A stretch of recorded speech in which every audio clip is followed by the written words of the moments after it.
오늘 우리에게 주신 하나님 말씀은 여호수아 15장 1절부터 19절 말씀입니다.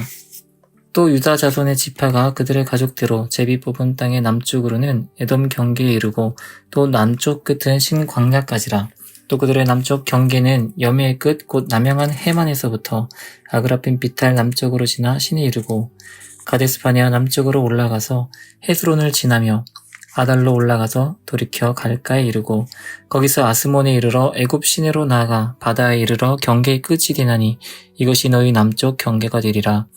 그 동쪽 경계는 여매이니 요단 끝까지요. 그 북쪽 경계는 요단 끝에 있는 해만에서부터 벳 호글라로 올라가서 벳 아라바 북쪽을 지나 루벤 자손 보안의 돌에 이르고 또 아골 골짜기에서부터 드베를 지나 북쪽으로 올라가서 그 강 남쪽에 있는 아둠민 비탈 맞은편 길가를 향하고 나아가 엔세메스 물들을 지나 엔로겔에 이르며 또 흰놈의 아들의 골짜기로 올라가서 여부스 곧 예루살렘 남쪽 어깨에 이르며 또 흰놈의 골짜기 앞 서쪽에 있는 산꼭대기로 올라가나니 이곳은 르바임 골짜기 북쪽 끝이며 또 이 산꼭대기에서부터 넵도와 샘물까지 이르러 에브론산 성읍들로 나아가고 또 바알라 곧 기랏 여아림으로 접어들며 또 바알라에서부터 서쪽으로 돌이켜 세일산에 이르러 여아림산 곧 그살론 곁쪽에 이르고 또 벳 세메스로 내려가서 딥나를 지나고 또 이그론 비탈 북쪽으로 나아가 시크론으로 접어들어 바알라 산을 지나고 얌느엘에 이르나니 그 끝은 바다며 서쪽 경계는 대해와 그 해안이니 유다 자손이 그들의 가족대로 받은 사방 경계가 이러하리라. 여호와께서 여호수아에게 명령하신 대로 여호수아가 기럇아르바 곧 헤브론을 유다 자손 중에서 분깃으로 여분의 아들 갈렙에게 주었으니 아르바는 아낙의 아버지였더라. 갈렙이 거기서 아낙의 소생 그 세 아들 곧 세세와 아히만과 달메를 쫓아내었고 거기서 올라가서 드빌 주민을 쳤는데 드빌의 본 이름은 기랏세벨이라. 갈렙이 말하기를 기랏세벨을 쳐서 그것을 점령하는 자에게는 내가 내 딸 악사를 아내로 주리라 하였더니 갈렙의 아우 그나스의 아들인 온니엘이 그것을 점령함으로 갈렙이 자기 딸 악사를 그에게 아내로 주었더라. 악사가 출가할 때에 그에게 청하여 자기 아버지에게 밭을 구하자 하고 날개에서 내림에 갈렙이 그에게 묻되 내가 무엇을 원하느냐 하니 이르되 내게 복을 주소서 아버지께서 나를 내 갯땅으로 보내시오니 샘물도 내게 주소서 하매 갈렙이 윗샘과 아랫샘을 그에게 주었더라. 아멘.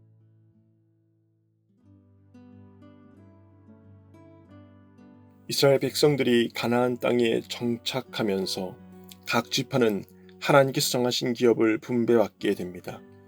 특히 오늘 본문은 유다 지파가 받은 땅과 그 안에서 일어난 믿음의 드라마를 기록하고 있습니다.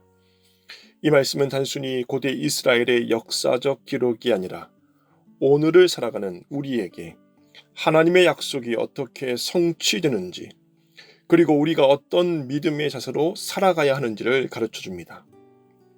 오늘 말씀을 통해 오늘 하루도 일용할 은혜를 누리는 저와 여러분 되시길 축원합니다. 먼저 여호수아 15장 1절에서 12절은 유다 지파가 받은 가나안 땅의 경계를 매우 상세하게 기록하고 있습니다. 동쪽으로는 사해, 남쪽으로는 에돔 경계와 신강야, 서쪽으로는 지중해, 북쪽으로는 베냐민 지파와의 경계선까지 각 경계선이 어디서 시작하여 어디로 향하는지를 매우 구체적으로 명시합니다. 이러한 상세한 기록은 단순한 지리적 설명이 아닙니다. 이는 하나님께서 아브라함에게 하신 약속의 성취를 보여주는 증거입니다. 창세기 15장 18절에서 21절에서 하나님께서는 내가 이 땅을 내 후손에게 주노니 애굽 강에서부터 그 큰 유브라데까지 라고 약속하셨습니다. 그리고 그 약속이 이제 현실이 되어가고 있습니다. 새벽 성도 여러분, 하나님의 약속은 결코 추상적이지 않습니다. 유다 지파의 경계가 이처럼 구체적으로 기록된 것처럼 하나님은 저와 여러분의 삶에서도 세밀하게 일하고 계십니다. 우리 삶의 경계인 가정, 직장, 교회, 학교의 모든 일들이 하나님의 주관 아래에 있기 때문입니다. 때로는 우리가 받은 것이 작아 보일 수 있고 다른 사람의 것이 더 좋아 보일 수도 있습니다. 그러나 하나님께서 우리에게 주신 이 기업은 정확히 우리에게 필요한 것이며 그분의 완전한 계획 가운데 있다는 것을 기억하시기 바랍니다. 오늘 여러분이 서 있는 그 자리, 그 환경이 바로 하나님께서 여러분을 위해 정하신 그 기업의 세밀한 경계임을 믿으시기 바랍니다. 한편 오늘 본문 13절에서 15절에 등장하는 갈렙의 나이는 약 85세였습니다. 생애 주기적 관점에서 보았을 때 갈렙은 노년기의 인물이었습니다. 그러나 그의 마음은 여전히 젊은 전사와 같았습니다. 45년 전 그가 가나안 땅을 정탐했을 때 여호수아와 함께 우리가 곧 올라가서 그 땅을 취하자 능히 이기리라고 외쳤던 그 민수기 13장 30절의 믿음이 여전히 살아 있었습니다. 그러나 갈렙이 받은 헤브론은 단순한 땅이 아니었습니다.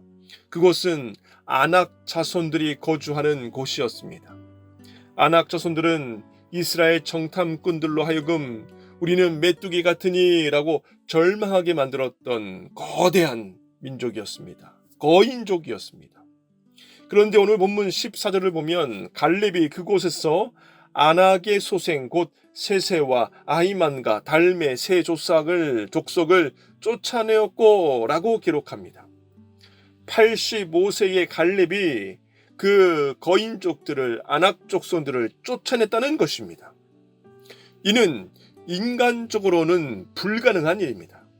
그러나 갈렙에게는 하나님의 약속이 있었습니다. 믿음의 힘으로 승리할 수 있었습니다. 갈렙의 믿음은 그렇다면 어떤 믿음이었을까요?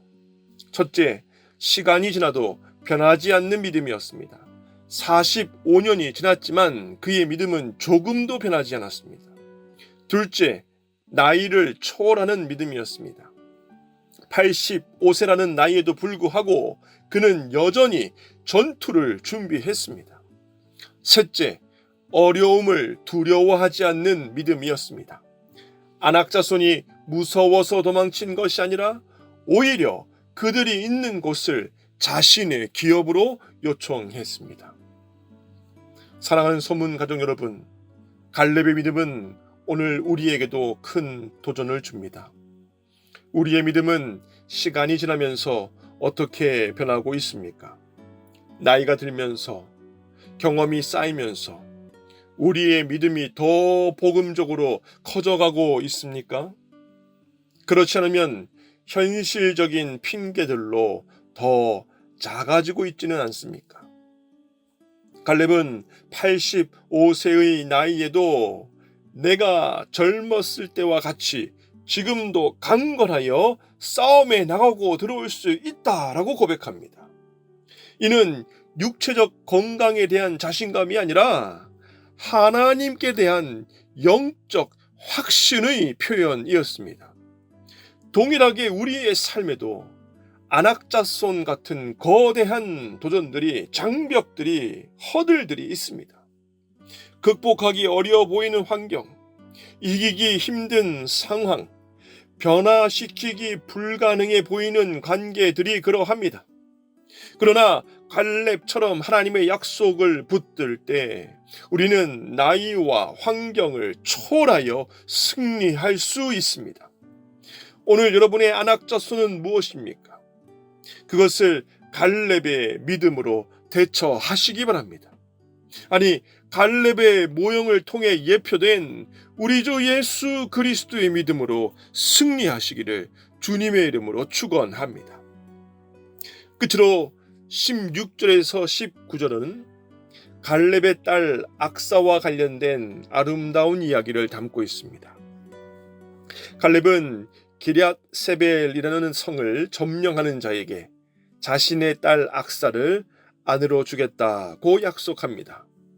그리고 갈렙의 조카 온니엘이 그 성을 점령하여 악사와 결혼하게 됩니다. 그런데 19절에 등장하는 악사의 요청이 매우 인상적입니다. 악사의 고백입니다. 이르되 내게 복을 주소서.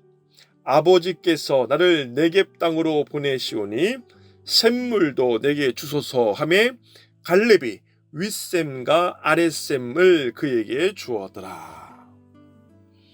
악사가 받은 네겝 땅은 메마른 땅이었습니다. 농사를 짓고 생활하기 위해서는 물이 절대적으로 필요했습니다. 때문에 악사는 생존과 번영에 필수적인 물을 추가로 요청합니다. 이 요청에서 우리가 주목해야 할 점들이 있습니다. 첫째, 그녀의 요청은 탐욕이 아니라 필요에 기반한 것이었습니다. 물은 생존의 필수품이었기 때문입니다. 둘째, 그녀는 자신의 상황을 정확히 파악하고 있었습니다. 네겝 땅의 특성을 알고 있었기에 물의 필요성을 절감했던 것입니다. 셋째, 그녀는 아버지의 사랑과 능력을 믿었습니다. 갈렙이 자신의 요청을 들어줄 수 있고 또 들어줄 것이라는 확신이 있었습니다. 갈렙의 반응은 또한 어떠했습니까? 그는 딸 악사의 요청을 흔쾌히 들어줍니다. 단순히 셈 하나가 아니라 윗셈과 아랫셈을 줍니다.